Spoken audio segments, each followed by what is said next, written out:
Hey folks, Crazy Climber here again, and this time we're going to look at a game called Ninja Spirit, and this was created by Irem in 1988.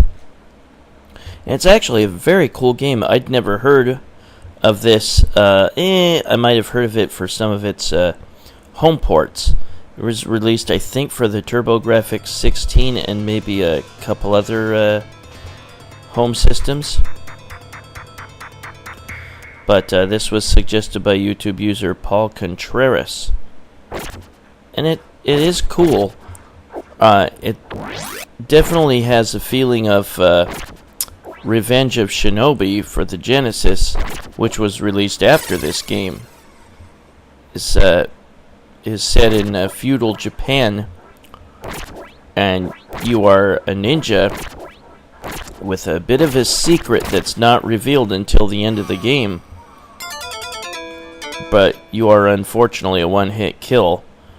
However, if you jump a lot, it's hard for the enemy to hit you. If you jump a lot and swing your weapon a lot. And you have 4 weapons you can choose from at any time in the game. One button just lets you select from among all those different weapons. There is a boss right there that you will have to fight. Yeah, any of those shots touching you if you're stationary, or just run into one while running on the ground, instant kill, which kind of sucks. But if you're jumping around and swinging your weapon, it's hard for the enemy to hit you. But you can pick up power-ups for not only your weapon, but you can get a Shadow Warrior to fight with you. This game is really cool. I'd certainly never heard of it or seen it in the arcades back in the day. But on this first level, you will see a guy running along underneath the floorboards that you're running on. And with the bomb button, or with the bomb weapon, that's the third weapon option. You can press down and attack and set a bomb, and it'll blow that guy running under the floorboards up. Now here, this can be tough unless you're always jumping and swinging your weapon. Maybe you'll be able to get through those ninjas throwing all those daggers. Yeah, there I switched over to sword. I didn't want to, and there I switched back to my it's like a grapple hook. You don't use it as a grapple hook, but you use it as a weapon, and it's fast and it takes out enemies a good distance away. I really like that weapon quite a bit. But now I have a Shadow Warrior that attacks when I do. It jumps and moves a little bit after you do, but it attacks at the same time. Now here, crap, you have to take out all those ninjas that jump out from those 2 areas. And sometimes those power-ups that you can pick up, those power-up icons, they can act as a smart bomb. And again, they can also create Shadow Warriors that fight when you do. And they might make your weapon better. And again, we have to take out all these ninjas here that pop out of both sides. Then the boss will appear. And the boss is really generally quite easy. Just stay to the far left or right and just keep jumping and attacking. The key to this game really is just keep jumping. It makes it hard for the enemies to hit you, and swing your weapon while you do so. You'll be taking out a lot of the enemy's firepower that way. That is the first level.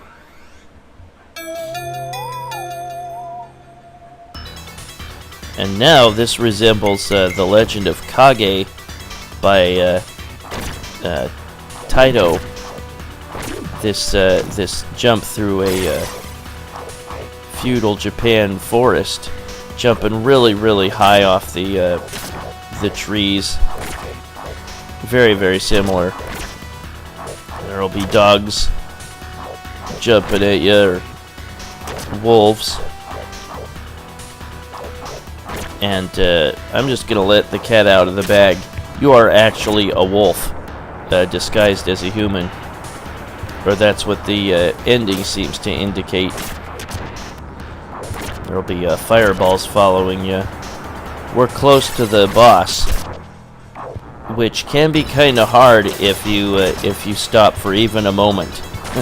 And you definitely want to have Shadow Ninja or two with you.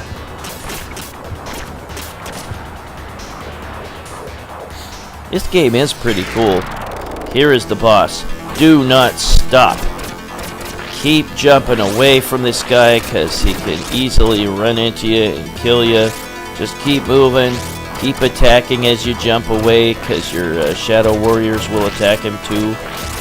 Just do not stop for an instant. Just keep jumping around. Your Shadow Warriors will often hit him while you're trying to get away if you keep pressing your weapon button. Shoo! Because, yeah, he can charge in and kill you. Just keep jumping away from him.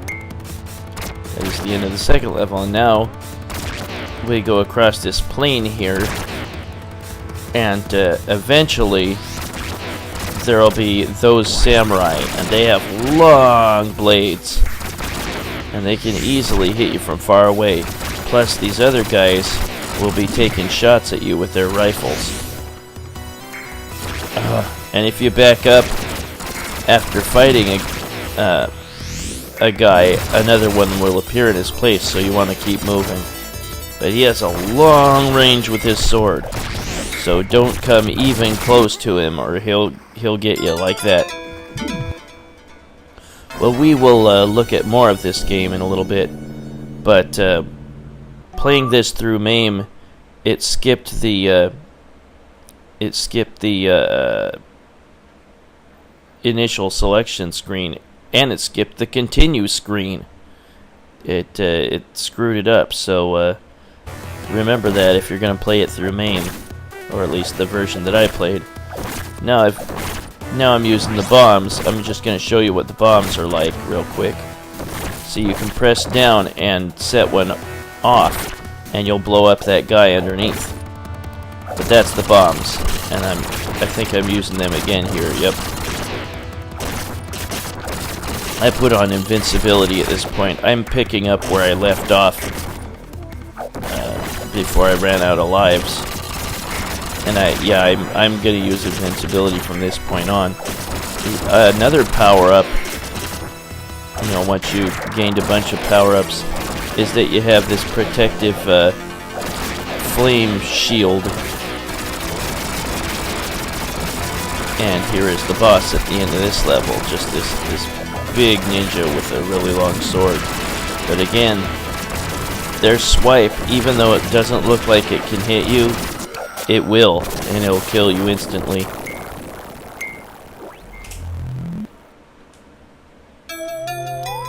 And you teleport out of the level.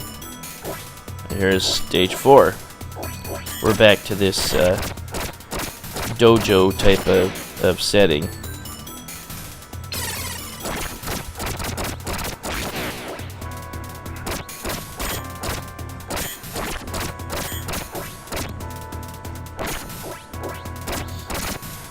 And there's more guys running underneath that can attack you from below. And now we have this awesome this ring attack, that these rings fly around you as you attack. And I think that's the highest power-up I've seen. And we also have guys from above that can attack you. And now you can stick to the ceiling and walk on the ceiling, which is really quite cool. And you just press down and jump. to jump back down. And there, we will fall down there to a later part in the level. And we'll go down below. And those bamboo stalks will kill you if you don't have invincibility on. Yeah, I like this game. This game's cool. But like I said, you want to keep jumping. This part is very reminiscent of Revenge of Shinobi. It had the first level with bamboo stalks that you can fall on and get killed. But keep jumping and attacking at the same time.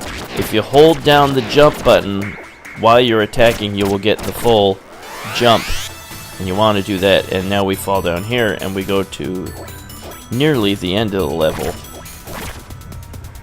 Try not to slow down here or you will get squished by that descending ceiling. And the descending ceiling is also in Revenge of Shinobi. This must have been a big influence on Revenge of Shinobi. Ooh, just made it. Well, unfortunately, my buddies can't get killed because they would have been squished. And now we face these two motorized blocks here. I've got invincibility, so I don't care. But once you defeat them, then you go on to stage 5. And this level's kind of cool. You have to scale this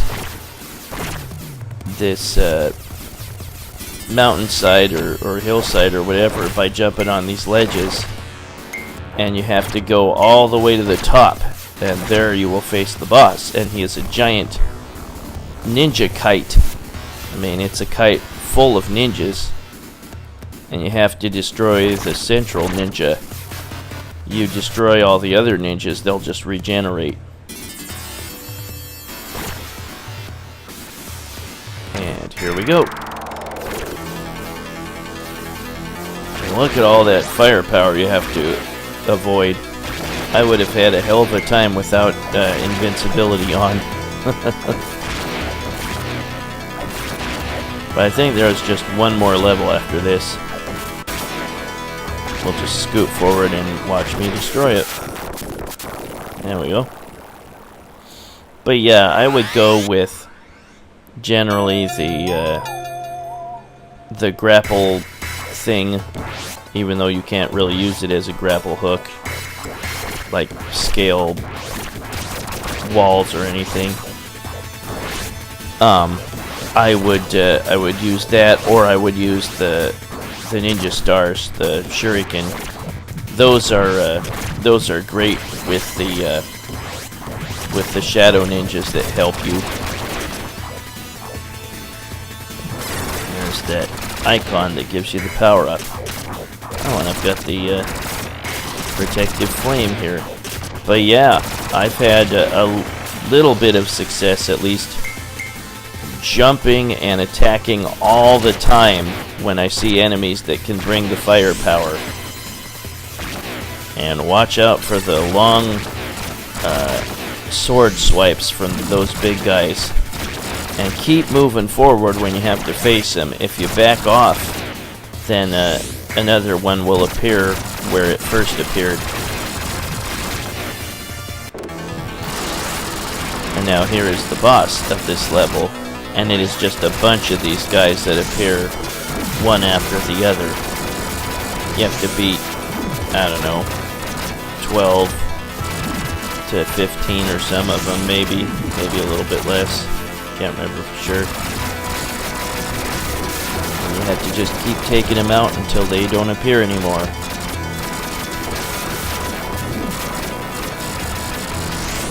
Yeah, I would have really liked this back in the day. I mean, I might have gotten frustrated. It can be hard if you don't, if you don't know how to deal with a lot of enemies shooting at you at once.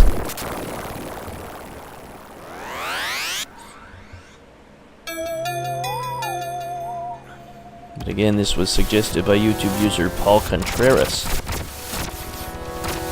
And you can stick to the ceiling in this cave part. Eventually you will fall down a long ways and then face the final boss of the game. Well, it sure is nice having invincibility. You can't catch us, we're the gingerbread ninjas. Or the ginges. Yeah, we're just gonna drop down. You have to drop down eventually. You have to watch out for all these ninjas floating, I guess. But once you make it through all of them, then you will face the boss. And I don't know where a safe spot is. Probably... maybe you could sneak through that. Probably not sneak through the far left or far right ninjas. So I don't know where a safe spot is. And then you have to face this guy. He's got these lightning bursts or something that he shoots at you. You have to attack him from one side, sneak under the lightning bursts, I guess, and then attack him from the other side. I'm sure there's a pattern you could use that he's probably not that hard. But we'll scoot forward in a sec and watch me beating him. Sure is nice to have two shadow ninjas helping you. Extra enemies will appear at the bottom left and bottom right.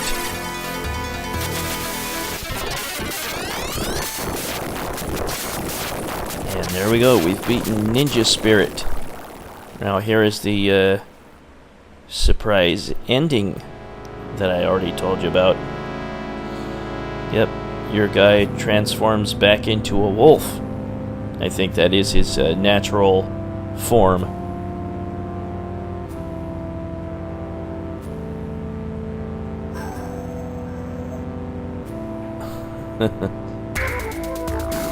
And now you see him running through a field. And then he's followed by other wolves. They're a lot faster than him. Hope he doesn't plan to enter the Iditarod.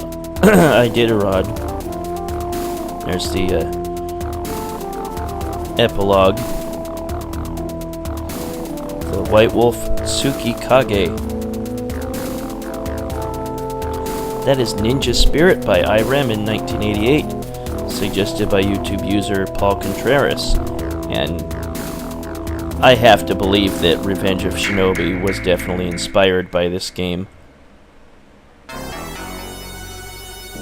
But I kind of like this game. It's kind of cool.